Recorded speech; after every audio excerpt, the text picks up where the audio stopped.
What's up, YouTubers? What's up, investors? Ken here from the Dyslexic Investor, and we're going to be looking at Apple. Is it the right time to buy? Does it need to consolidate? Or you just short the hell out of it? We'll find this out more on this episode. Before we get started, we're going to be talking about two articles that I've read that, actually one is just basically an update.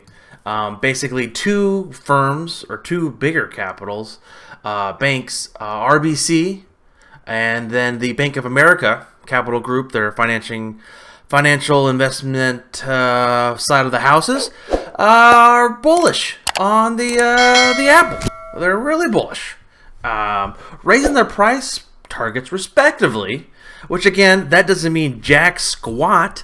And a lot of the times, and if you're talking about the price targets, price target in 20 years and this year, who knows? So let's just get ahead and go for it. We're just going to go for an outperform rating on Apple shares, lifting his price target to $330. So $330, and from $295. And then our boys at Bank of America also gave it a buy rating, lifting the price target of Apple shares to $330 as well. And their initial price target was $290. So it just basically goes with the ebbs and flows of the market. The understanding of like, oh yeah, of course your target hit $290 2 days ago. You have to raise your target because that article came out the 3rd, and that would be right there, and it kind of blew past it. They just needed to kind of do it.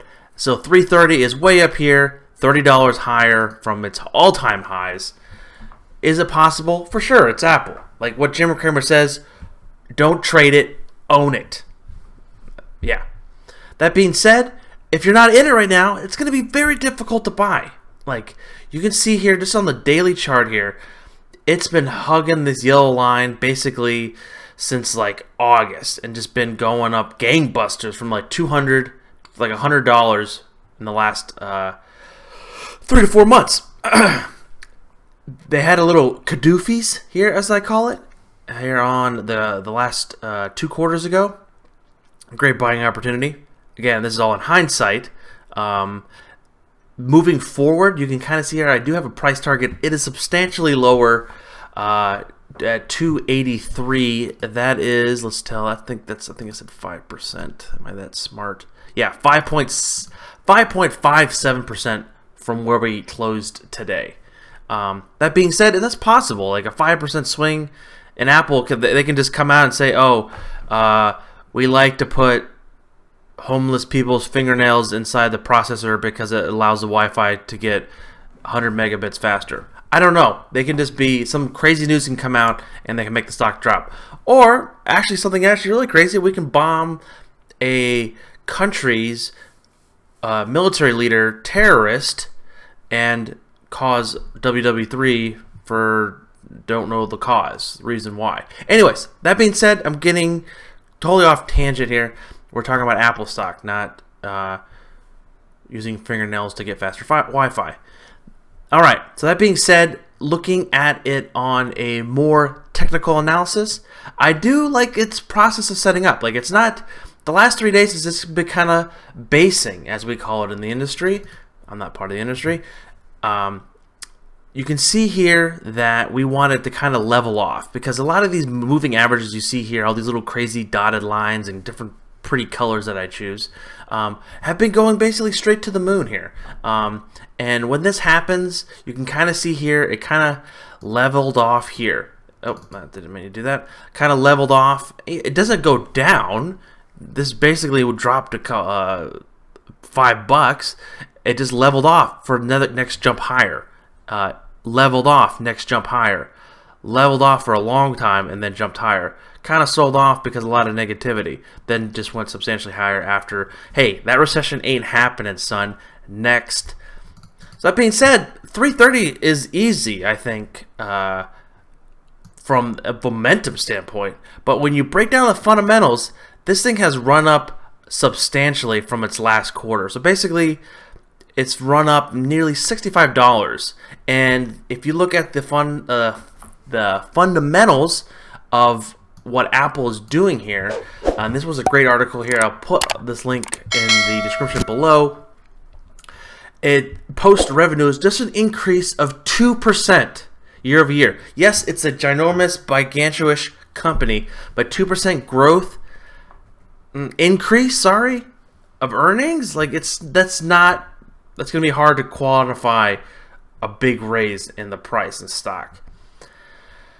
It is into the overall holiday, Christmas, give presents to your loved ones seasons, and wearables are up. Everyone I see on the street is wearing the Apple AirPods. I see a couple with the Pros, they're flexing, and just having that overall. And then there's rumors already about the new iPhone coming out. They're having like 9 to 6. I heard anywhere from 9 to 13 iPhones coming out. So again, these are all rumor mills, but the upside for it hitting 325, 330 is definitely on its radar. I don't know if it's happening in the next month or two. We need to see this first quarter of this year.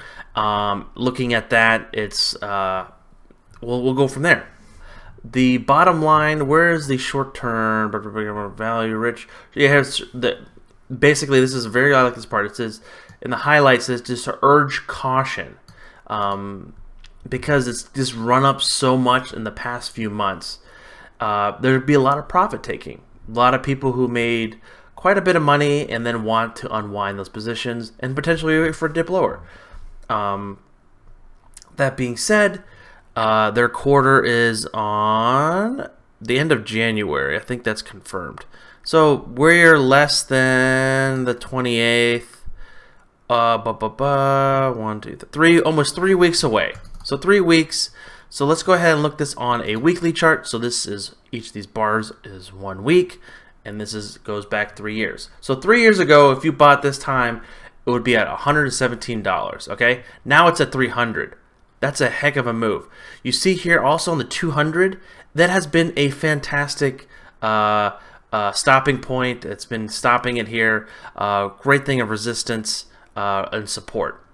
You can see a couple other lines that really stand out here. Is again, I don't want it to go this low, but you never know what happens. Remember I told you about the fingernails and Wi-Fi? You never know. So that being said, these really high skewed candles here are kind of like at like the 216, but again, something dramatically has to happen. But if you just look at these lines, these have just gone up like a rocket ship, and I honestly don't believe that they have a secret sauce to blow out the quarter. And I'll put my money where my mouth is and just be patient, because I don't want to be the guy buying. You never always hear the strategy of sell low and buy high. I don't want to be that guy. I want to sell high and buy low. You know what I'm saying? Exactly. So on a weekly chart, because I want to own it and I want to trade it, which I kind of do want to trade it. But anyways, I want to hold it for at least a year. I want to buy it on a pullback. Like, this has just been a monster run. Like, this has just been a little too much for Papa Kenny here. You can see here this has been crazy extended here. So if we look back, let's see. I want to do some Fibonacci retracement for you boys here.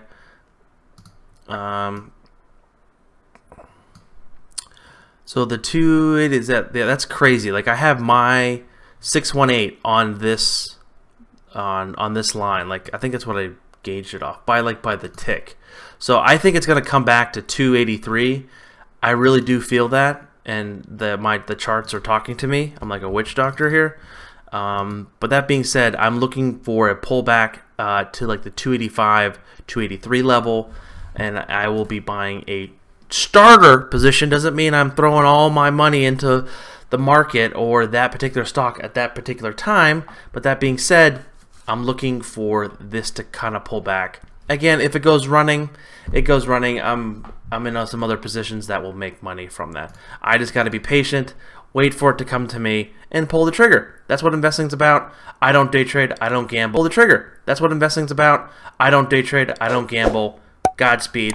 Thank you so much for watching. Don't forget to like and subscribe, guys. If you really enjoy the content, this is Ken from the Dyslexic Investor. Catch you guys on the flip side.